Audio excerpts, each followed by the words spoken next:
This is Naresh Kumar Singh in front of you, and today I am going to teach you a very important chapter of pronoun. In pronoun there are 10 types of pronoun, but here today I am going to teach you distributive pronoun.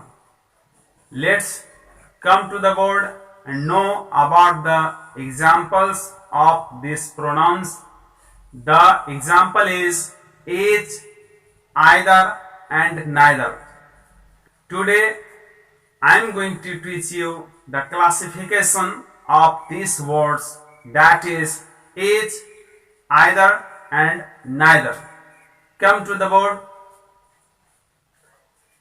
Each, that is in Hindi language it can be say प्रत्येक, either that is या तो, neither that is न तो. each का प्रयोग प्रत्येक के रूप में होता है, either का प्रयोग या तो के लिए करते हैं. आइए अधिक समय नहीं लेते हुए सीधा उदाहरण पर आते हैं. Each of two boys came fast. Each of two boys came fast. यहां देखिए आप, each of two boys, ये दो लड़के हैं, ये दो लड़के हैं. बात हो रही है each of two boys came late fast. तो फास्ट यानी तेज आने का जो काम है वो बच्चों ने किया है, दो बॉयज ने किया है. each of two boys came fast यानी कि दो लड़के हैं यहां पर, और each of two boys यानी कि उन लड़कों में दोनों के दोनों, यानी कि प्रत्येक. जैसे बात कर रहा हूं मैं, ये दो लड़का है ए और बी. ए जितना फास्ट आया है बी भी उतना ही फास्ट आया है, यानी कि ए और बी दोनों लड़के जो हैं, दोनों बॉयज जो हैं वो फास्ट आए हैं. Each of two boys can fast. Next उदाहरण समझिए. Each of them can sing a song. ये देम जो है ये प्लूरल नंबर है. देख लीजिए आप, देम जो है वो दे का ऑब्जेक्टिव फॉर्म है और यह जो है प्लूरल में है. तो प्लूरल है यानी कि दो से अधिक होगा ही होगा. तो ईच ऑफ देम यानी उन लोगों में से प्रत्येक ने, कैन सिंग अ सॉन्ग, उन लोगों में से प्रत्येक जो है इस गाने को गा सकता है. Each of them can sing a song. तो यहां पर क्या पता चला, ये प्लूरल है. तो प्लूरल नंबर में भी ये सिंगुलर वर्ब लगेगा. कब? जब ऑफ से पहले हो. देखिए ईच यानी प्रत्येक को बोध करा रहा है, भले ही वो ग्रुप में हो, भले ही वह प्लूरल नंबर में हो सब्जेक्ट, लेकिन ईच लग जाने से सब्जेक्ट के अंदर डिस्ट्रीब्यूट हो जा रहा है, बांट दे रहा है उसको, प्रत्येक का बोध कराता है, इसलिए इसे डिस्ट्रीब्यूटिव प्रोनाउन कहते हैं. ठीक है. अब डिस्ट्रीब्यूट का सीधा सा मतलब होता है बांटना. उदाहरण में क्या लिखा हुआ है, each of two boys is fast, came fast, has gone fast. तो कुछ भी यूज करे, कोई भी टेंस में यूज करे, कोई भी किसी भी प्रकार का सेंटेंस लिखें, लेकिन यहां तो सब्जेक्ट को समझना है. ईच ऑफ टू बॉयज यानी दो बॉय जो है, दो लड़का जो है, या दो से अधिक भी हो सकता है, 3 बॉयज, 5 बॉयज, 7 बॉयज, 8 बॉयज, कुछ भी. तो ईच ऑफ, तो 7 जैसे ही बात होती है 7 बॉयज ऑफ 7 बॉयज, तो इसमें जो है 7 के अंदर से एक एक बॉय का बोध करा रहा है. जैसे राम, श्याम, नीता, गीता, अनीता, जितने भी नाम्स हैं, गर्ल्स हो, बॉयज हो, सभी के लिए यूज हो सकता है. सिंगुलर के लिए नहीं, केवल का केवल प्लूरल को, यानी इसके अंदर प्लूरल सब्जेक्ट को सिंगुलर बोध कराने के लिए, इंडिकेट करने के लिए, उसको डिनोट कराने के लिए ईच का प्रयोग होता है. देखिए पुनः अगले उदाहरण को देखते हैं. Each of you is beautiful. Each of you is beautiful. अब यहां देखिए यू जो है, यू के साथ कभी इज नहीं लगता है, लेकिन यहां पर लगेगा. समझिए, थॉट को समझिए. ईच ऑफ यू, यू जो है यहां ऑब्जेक्टिव फॉर्म में है, यानी कि ऑब्जेक्टिव केस में है. ठीक है. तो इस तरह का जहां भी सब्जेक्ट आता है तो हमें ऑफ के पहले वाला यानी बिफोर द ऑफ जो प्रीपोजिशन शब्द है इसके पहले वाले जो सब्जेक्ट होते हैं उसके हिसाब से वर्ब लगा करती है। इसलिए यहां क्या है देखिए, ईच ऑफ यू इज, तो ये इज जो है वो यू के लिए नहीं, ये इज के लिए आया है, यानी कि each of you is beautiful, each of you is beautiful, यानी आप जो दो हैं, आप दो में से प्रत्येक जो है वो खूबसूरत हैं। यदि दो लड़कियों की बात करें, नीता अनीता, अब देखिए नीता जितनी सुंदर है तो अनीता भी उतना ही सुंदर है, ठीक है। तो सुंदर दोनों है, दोनों का सुंदर को कंपेयर, हालांकि यहाँ कंपेयर नहीं करना है, लेकिन यहाँ बताया जाता है इसके द्वारा कि दोनों का दोनों जो है वो ब्यूटीफुल है। आगे देखिए उदाहरण, each of us is winners, तो ईच ऑफ अस यहाँ वी से बना हुआ अस है, यह भी जो है आप जानते हैं यह भी जो है ऑब्जेक्टिव केस है वी का, यानी हम लोग का ऑब्जेक्टिव केस है, तो इसके साथ भी इज नहीं होना चाहिए था, लेकिन इज जो है वह, क्योंकि पहले वाक्य में मैंने बताया इज के लिए प्रयोग होता है, यानी ऑफ जहां भी आए सब्जेक्ट के अंदर, of, two of, one of, three of, seven of, इस तरह से, तो इस जगह पर आप सभी को प्रयोग करना क्या है कि ऑफ के पहले का जो वर्ड है, पहले का जो सब्जेक्ट है उसको आप देखें, वह यदि सिंगुलर में होगा तो सिंगुलर वर्ब लगेंगे, यदि प्लुरल में होगा तो प्लुरल वर्ब लगेंगे। तो यहां जो है ईच ऑफ अस, अस यानी कि ग्रुप, हम लोग, लेकिन यहां कहा जा रहा है each of us is winner, हम में से सब जो है, हम में से सब यानी प्रत्येक, एक एक आदमी, मान के चले हम लोग 10 आदमी हैं, तो मैंने कहा each of us is winner, इसका मतलब हुआ हम में से मैं भी विनर हूं, एक दूसरा जो है वो भी विनर है, एक तीसरा जो है वो भी विनर है, एक चौथा जो है वो भी विनर है, यानी कि प्रत्येक लोग विनर है, ठीक है। अब बढ़ते हैं इस प्रोनाउन के यानी डिस्ट्रीब्यूटिव प्रोनाउन के अगले भाग की ओर। अगला है either of you, he, either you or he can do this, either of he, either you or he can do this.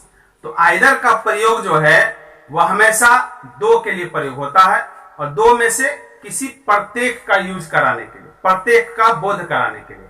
और आइए समझते हैं डिस्ट्रीब्यूटिव प्रोनाउन के अगले उदाहरण को, और अगला उदाहरण है आपका आइदर। आइदर का मतलब होता है या तो। अब यहां पर जो है समझने वाली बात है, या तो ये जो है कहां प्रयोग करते हैं, तो या तो का प्रयोग जो होता है दो या उससे अधिक के लिए होगा, खास करके अधिकतम प्रयोग इसका दो के लिए ही होता है, ठीक है। तो या तो का मतलब इस तरह से समझ सकते हैं आप, जैसे राम और श्याम दो लड़के हैं और दो में से कोई एक जीत चुका है या जीतेगा, तो इसको जब इंग्लिश में हम लोग बोलेंगे तो कहेंगे either of you is winner, यानी कि आप में से, यानी तुम दोनों लड़कों में से, राम और श्याम में से कोई एक जो है वो जीता है और एक हारा है, लेकिन हम कन्फर्म नहीं है कि कौन जीता है कौन हारा है।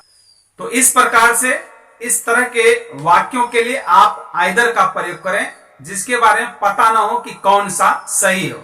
ऑप्शन जैसे देते हैं, किसी किसी प्रश्न में आता है क्या कि इसका आंसर, कोई प्रश्न दिए गए उसके 4 ऑप्शंस हैं, तो 4 ऑप्शंस में 2 ऑप्शंस तो गलत है, लेकिन 2 ऑप्शंस ऐसे थे जो कि कोई ना कोई एक सही हो और एक गलत है, लेकिन हम कंफर्म नहीं हो पाते हैं, तो कभी कभी हम लोग यूज करते हैं इस तरह से, या तो ये सही या तो वो सही, यानी ए और बी में से चूज करना कहते हैं, या तो ए सही होगा या नहीं तो बी सही होगा, क्योंकि सी डी सही नहीं होगा, सी, ऑप्शन सी और ऑप्शन डी जो है वो सही नहीं है, लेकिन ए और बी में से कोई तो सही है, बिल्कुल कंफर्म नहीं हो पा रहे हैं।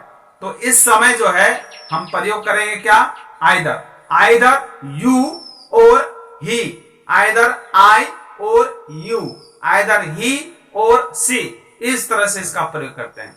तो उदाहरण देखिए आप, मैंने उदाहरण लिखा है either you or he can do this, यानी कि या तो तुम या वह इस काम को कर सकते हैं, इस काम, कोई काम है करने को तो या तो तुम कर सकते हो या वह कर सकता है, लेकिन दोनों नहीं कर सकता है। बिल्कुल सही है कि दोनों नहीं कर सकता है, लेकिन दोनों में कोई एक तो है जो करेगा। तो इस तरह के सस्पेंशन वाले वाक्यों में जो है आइदर का प्रयोग करते हैं। आगे उदाहरण देखिए, either of two boys can win the race, win the award, sorry, either of two boys can win the award, यानी कि एक अवार्ड है, जीतने का है, लेकिन इसमें जो मैंने लिखा है देखिए टू बॉयज, तो दो बॉय जो है, दो लड़के जो है वहां पर हैं, लेकिन दोनों का दोनों इस अवार्ड को नहीं जीतने जा रहा है। दोनों का दोनों इस अवार्ड को नहीं जीतने जा रहा है। इस अवार्ड को मात्र एक जीतेगा, लेकिन कौन जीतेगा कंफर्म नहीं है। तो इस तरह से हम लोग कंफ्यूजन का शिकार रहते हैं। वहां पर इस तरह का शब्दों का प्रयोग करके हमें निकलना चाहिए। या तो वो, या तो वो, या तो राम या तो श्याम। देखिए यहां आइदर ऑफ टू बॉयज, दो लड़के हैं, तो दो लड़के जो हैं वो इस अवार्ड को जीत सकते हैं, इस अवार्ड यानी प्राइज को जीत सकते हैं। कौन जीत सकता है ये पता नहीं, हमें नहीं आपको पता है, तो वहां पर हम लोग यूज करेंगे either of two boys can win the award. आइए बढ़ते हैं। आइदर राम और Shyam has stolen my pen, मेरी कलम चोरी हो गई है, ठीक है, और मेरे दो दोस्त हैं राम और श्याम। तो किसी कमरे में तीन व्यक्ति थे, मैं, राम और श्याम, मेरे दो दोस्त, लेकिन मेरी कलम चोरी हो गई और मैं ये नहीं जान पा रहा हूं कि मेरी कलम राम ने चुराई है या श्याम ने चुराई है। इसको मैं कैसे लिखूंगा? आइदर राम और Shyam has stolen my pen, तो राम या श्याम, यही दो लड़का है जिसने मेरी कलम चुराई है, लेकिन राम ने चुराई है पता नहीं, श्याम ने चुराई है पता नहीं, यानी कि लेकिन इतना मैं कंफर्म हूं कि इसी दोनों में से कोई चुरा है, क्योंकि कोई चौथा आदमी तो था नहीं। मैं और मेरे दो दोस्त एक कमरे में था, पढ़ रहा था, स्टडी कर रहा था, और मेरी जो चोरी हुई है उससे मात्र दो ही व्यक्ति पर सस्पेंशन है, पहला है राम, दूसरा श्याम, यानी कि आइदर राम और Shyam has stolen my pen, मेरी कलम जो चुराई है या तो राम ने चुराई है या श्याम ने चुराई है, लेकिन इतना मैं कंफर्म हूं कि वो दोनों में से ही किसी ने चुराई है, ठीक है, और मेरी कलम चोरी तो हुई है। चलिए बढ़ते हैं आगे। अब आते हैं नेक्स्ट टॉपिक, नेक्स्ट उदाहरण है नाइदर। तो नाइदर का क्या होता है? नाइदर का प्रयोग करते हैं न तो के अर्थ में। नाइदर का प्रयोग न तो के अर्थ में होता है, यानी कि जिस तरह से मैं देखता हूं, हवा को किसने देखा, किसी ने पूछा हवा को किसने देखा, तो हम लोग कहते हैं हवा को न मैंने देखा न तुमने देखा। हवा को न मैं देख सकता हूं न तुम देख सकते हो। यहां पर नाइदर का यूज होता है, न तो यानी दो में से कोई नहीं। इसमें था, आइदर में था दोनों में से कोई तो है, कोई ना कोई है, और नाइदर का मतलब दोनों में से कोई नहीं, यानी no one of the two, no one of the two, यानी कि यहां देखिए ये टू है, इसको क्लोज करते हैं, इरेज करते हैं इसे, यहां मान के चलिए टू है, दो भाग है ए और बी। तो आइदर में क्या था, या तो ए या तो बी, लेकिन नाइदर में क्या होता है, न ही ए और न ही बी, यानी मेरी कलम न राम ने चुराई है न श्याम ने चुराई, मेरी कलम तो टूट गई, मेरी कलम तो खो गई रास्ते में। इस तरह का जो केस आएगा तो उस समय नाइदर का प्रयोग करेंगे। सेंटेंस देखिए, neither Ram nor Shyam has stolen my pen, मेरी कलम न राम ने चुराई है न श्याम ने चुराई है, ठीक है। इस तरह से आइए देखिए, neither I NOR you can see the air, हवा को कौन देखा है, हवा को न मैंने देखा है न तुमने देखा है। Neither I NOR you can see the air, हवा को कौन देख सकता है, हवा को न मैं देख सकता हूं न तुम देख सकते हो। अब देखिए, neither of two girls is beautiful, कह रहा है दो लड़कियां हैं यहां पर, लेकिन दो लड़कियों में से कोई जो है खूबसूरत नहीं है। नाइदर ऑफ टू यानी कि टू गर्ल्स हैं, लेकिन उसमें से जो खूबसूरती की बात हो रही है कोई नहीं खूबसूरत है, ना ही लड़की ए खूबसूरत है ना ही गर्ल्स बी खूबसूरत है, यानी कि neither of two girls is beautiful, दो लड़कियों में से कोई भी सुंदर नहीं है। तो इस तरह से आज आप लोगों ने सीखा आइदर, नाइदर और इच के बारे में, और ये तीनों शब्द डिस्ट्रीब्यूटिव प्रोनाउन के अंतर्गत बहुत ही महत्वपूर्ण है और इसको सीखना चाहिए, क्योंकि आप यदि अंग्रेजी भाषा को जानना चाहते हैं, समझना चाहते हैं, तो आपको प्रत्येक वर्ड का, प्रत्येक शब्द का जो है अच्छे से जानकारी रखना चाहिए। और जब ट्रांसलेशन बनाएंगे आप, जब हिंदी से इंग्लिश कन्वर्ट करेंगे, तो you have to learn about the pronoun and noun, because pronoun and noun can be the subject of any sentence. Without noun and pronoun we can not format any type of sentence. बिना किसी noun या pronoun के कोई भी sentence को हम बना ही नहीं सकते, क्योंकि नाउन और प्रोनाउन ही एक ऐसा शब्द है इंग्लिश भाषा में, या फिर हिंदी भाषा ही बोले, संस्कृत भाषा, नाउन और प्रोनाउन, यही दो ऐसा होता है जो कि किसी भी वाक्य का सब्जेक्ट बनता है। इसलिए आप नाउन और प्रोनाउन को बिल्कुल अच्छे से समझिए। इसलिए थोड़ा समय दीजिए इस क्लास को, और एक बार नहीं, दो बार नहीं, 25 बार देखिए, लेकिन आप समझिए जरूर। और जब एक बार आप समझ लेंगे तो आपको अंग्रेजी सीखने से कोई नहीं रोक सकता, ऐसा हमारा आशा है। धन्यवाद आज के वीडियो देखने के लिए, शुक्रिया।